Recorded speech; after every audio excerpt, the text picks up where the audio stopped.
muchacho no imaginaba cómo el chamán reconocía el camino. Tal vez lo guiaba su esposa espíritu. A ratos estaba seguro de que daban vueltas en el mismo sitio, sin avanzar ni un paso. No había puntos de referencia, solo la voraz vegetación, envolviéndolos en su reluciente abrazo. Quiso consultar su brújula, pero la aguja vibraba enloquecida, acentuando la impresión de que andaban en círculos. De pronto Willie se detuvo, apartó un hecho en que nada se diferenciaba de los otros, y se encontraron ante una apertura en la ladera del cerro, como una guarida de zorros. El brujo entró gateando y ellos lo siguieron. Era un pasaje angosto de unos 3 o 4 metros de largo y se abría en una cueva espaciosa, alumbrada apenas por un rayo de luz que provenía del exterior, donde pudieron ponerse de pie. Walimai procedió a frotar sus piedras para hacer fuego con paciencia, mientras Alex pensaba nunca más saldría de su casa sin fósforos. Por fin la chispa de las piedras prendió una paja que Walimai usó para encender la resina de una de las antorchas. En la luz vacilante vieron elevarse una nube oscura y compacta de miles y miles de murciélagos. Estaban en una caverna de roca, rodeados de agua que chorreaba por las paredes y cubría el suelo como una laguna oscura. Varios túneles naturales salían en diferentes direcciones, unos más amplios que otros, formando un intricado laberinto subterráneo. Sin vacilar, el indio se dirigió a uno de los pasadizos, con los muchachos pisándole los talones. Alex recordó la historia del hilo de Ariadna, que, según la mitología griega, permitió a Teseo regresar de las profundidades del laberinto después de matar al feroz Minotauro. Él no contaba con un rollo de hilo para señalar el camino y se preguntó cómo saldrían de ahí en caso que fallara Walimai. Como la aguja de su brújula vibraba sin rumbo, dedujo que se hallaban en un campo magnético. Quiso dejar marcas con su navaja en las paredes, pero la roca era dura como granito y habría necesitado horas para tallar una muesca. Avanzaba de un túnel a otro, siempre ascendiendo por el interior del tepuy, con la improvisada antorcha como única defensa contra las tinieblas absolutas que los rodeaban. En las entrañas de la tierra no reinaba un silencio de tuba, como lo hubieran imaginado, sino que oían aleteo de murciélagos, chillidos de ratas, carreras de pequeños animales, goteo de agua y un sordo golpe rítmico, el latido de un corazón, como si se encontraran dentro de un organismo vivo, un enorme animal en reposo.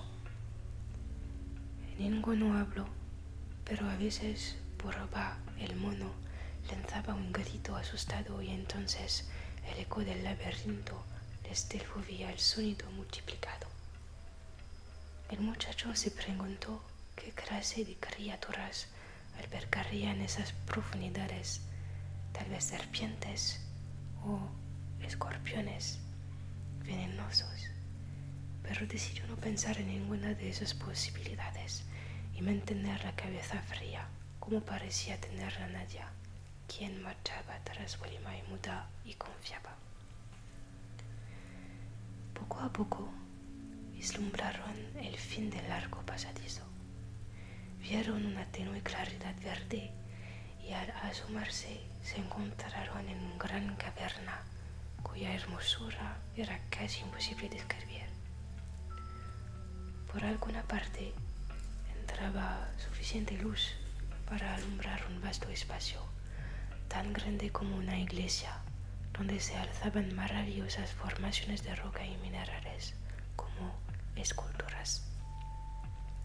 El laberinto que había dejado atrás era de piedra oscura, pero ahora estaba en una sala circular, iluminada bajo una bóveda de catedral, rodeados de cristales y piedras preciosas. Alex sabía muy poco de minerales, pero pudo reconocer ópalos, topacios, agatas, trozos de cuarzo y alabastro, jade y turmalina. Vio cristales como diamantes, otros lechosos, unos que parecían iluminados por dentro, otros veteados de verde, morado y rojo, como si estuvieran incrustados de esmeraldas, amatistas y rubíes. Estalactitas transparentes pendían del techo como puñales de hierro, goteando agua calcárea. Olía a humedad y, sorprendentemente, a flores. La mezcla era un aroma rancio, intenso y penetrante, un poco nauseabundo, mezcla de perfume y tumba. El aire era frío y crujiente como suele serlo en invierno, después de nevar. De pronto vieron que algo se movía en el otro extremo de la gruta y un instante después se desprendió de una roca de cristal azul algo que parecía extraño pájaro, algo así como un reptil alado. El animal estiró las alas, disponiéndose a volar, y entonces Alex lo vio claramente. Era similar a los dibujos que había visto de los legendarios dragones, solo que del tamaño de un gran pelicano y muy bello. Los terribles dragones de las leyendas europeas, que siempre guardaban un tesoro o una doncella prisionera, eran difícilmente reverentes. El que tenía ante los ojos, sin embargo, era como los dragones que había visto en las festividades del barrio chino en San Francisco, pura alegría y vitalidad. De todos modos, abrió su navaja del ejército suizo y se dispuso a defenderse, pero Wali Mai lo tranquilizó con un gesto. La mujer espíritu del chamán, liviana como una libélula, cruzó volando la gruta y fue a posarse entre las alas del animal. Cobalcondoro. Boroba, el mono, chilló aterrado y mostró los dientes, pero nadie le hizo callar, embobada ante el dragón. Cuando logró reponerse lo suficiente, empezó a llamar en el lenguaje de las aves y de los reptiles con la esperanza de atraerlo, pero el fabuloso animal examinó de lejos a los visitantes con sus pupilas coloradas e ignoró el llamado de Nadia. Luego levantó el vuelo, elegante y ligero, para dar una vuelta olímpica por la bóveda de la gruta, con la esposa de Wali Mai en el lomo, como si quisiera simplemente mostrar la belleza de sus líneas y sus escamas fosforescentes. Por último regresó a posarse sobre la roca de cristal azul, dobló sus alas y aguardó con la actitud impasible de un gato.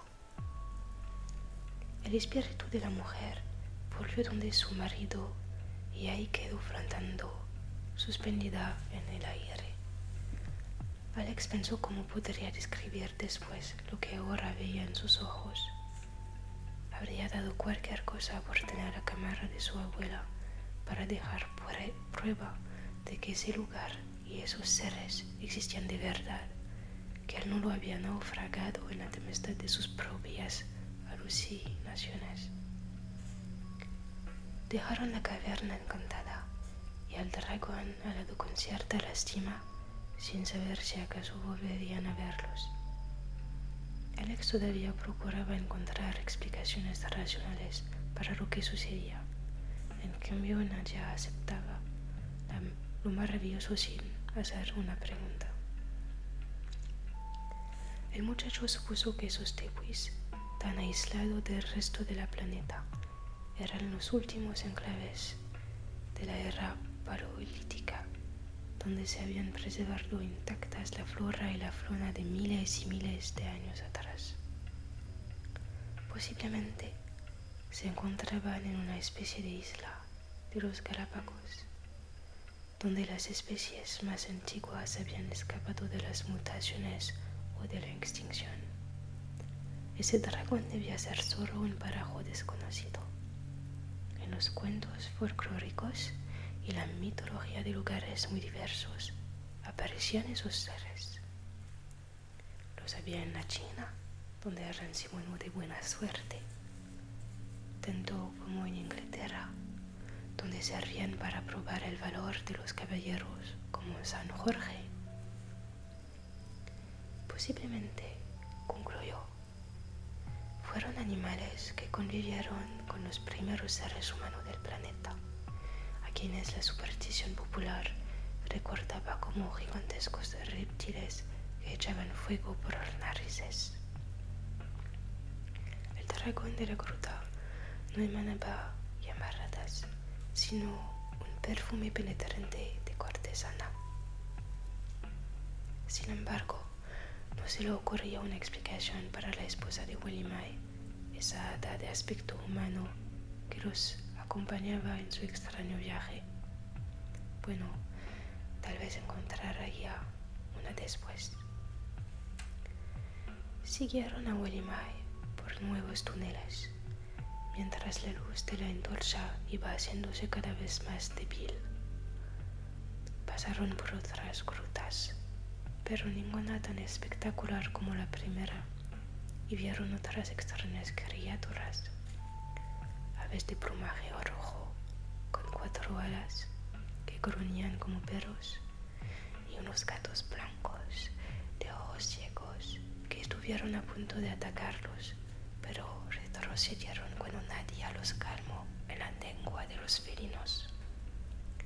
Al pasar por una cueva inundada, debieron caminar con el agua del cuello, y viendo a Boroba montado sobre la cabeza de su ama, y vieron unos peces dorados con alas que nadaban entre sus piernas y de repente emprendían el vuelo, perdiéndose en la oscuridad de los túneles.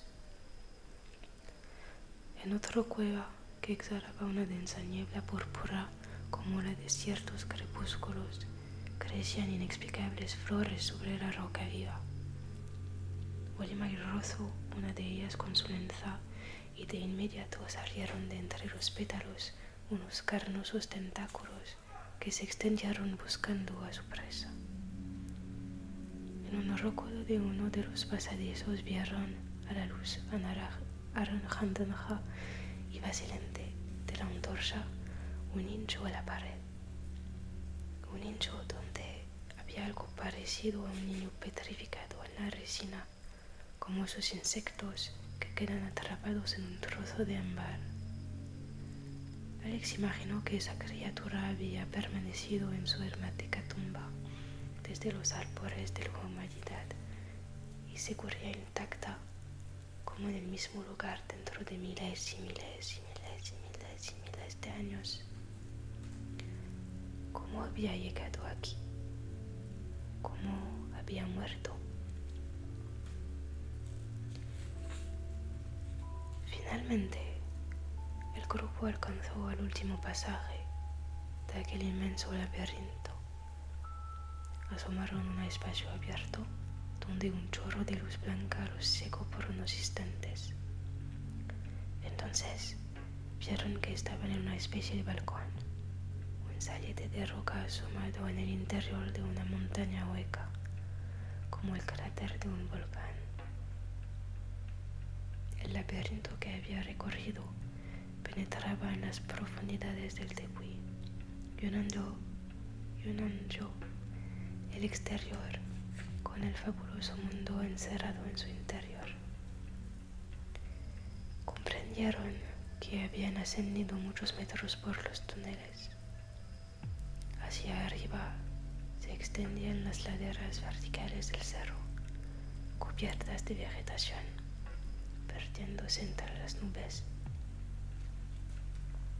No se veía el cielo, solo un techo espeso y blanco como algodón, por donde se filtraba la luz del sol creando un extraño fenómeno óptico.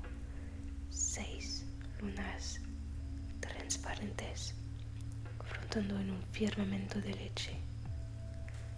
Eran las lunas que Alex había visto en sus visiones. En el aire volaban pájaros nunca vistos, algunos translúcidos y livianos como medusas, otros pesados como negros cóndores, algunos como del dragón que había visto en la gruta. Varios metros más abajo había un gran valle redondo que desde la altura donde se encontraban aparecía como un jardín verde azul envuelto en vapor. Cascadas, hilos de agua y riachuelos se deslizaban por las laderas alimentando las lagunas del valle, tan simétricas y perfectas que no parecían naturales. En el centro, centelleante como una corona, se alzaba orgulloso el dorado. Nadia y Alex ahogaron a una exclamación, cegados por el resplandor increíble de la ciudad de oro, la morada de los dioses. Walima echó tiempo a los muchachos de reponerse de sorpresa y luego les señaló las escalinatas talladas en la montaña que descendían culebrando desde el saliente donde se encontraban hasta el valle. A medida que bajaban, se dieron cuenta de que la flora era tan extraordinaria como la fauna que habían vislumbrado. Las plantas, flores y arbustos de las laderas eran únicos. Al descender aumentaba el calor y la humedad. La vegetación se volvía más densa y exuberante. Los árboles más altos y frondosos. Las flores más perfumadas. Los frutos más suculentos. La impresión, aunque de gran belleza, no resultaba apacible, sino vagamente amenazante, como un misterioso paisaje de Venus. La naturaleza latía, jadeaba, crecía ante sus ojos, acechaba. Vieron moscas amarillas y transparentes como topacios, escarabajos azules provistos de cuernos, grandes caracoles tan coloridos que de lejos parecían flores, exóticos lagartos rayados, roedores con afilados colmillos curvos, ardillas sin pelo saltando como gnomos desnudos entre las ramas. Al llegar al valle y acercarse a El Dorado, los viajeros comprendieron que no era una ciudad y tampoco era de oro. Se trataba de una serie de formaciones geométricas naturales, como los cristales que habían visto en las grutas. El color dorado provenía de mica, un mineral sin valor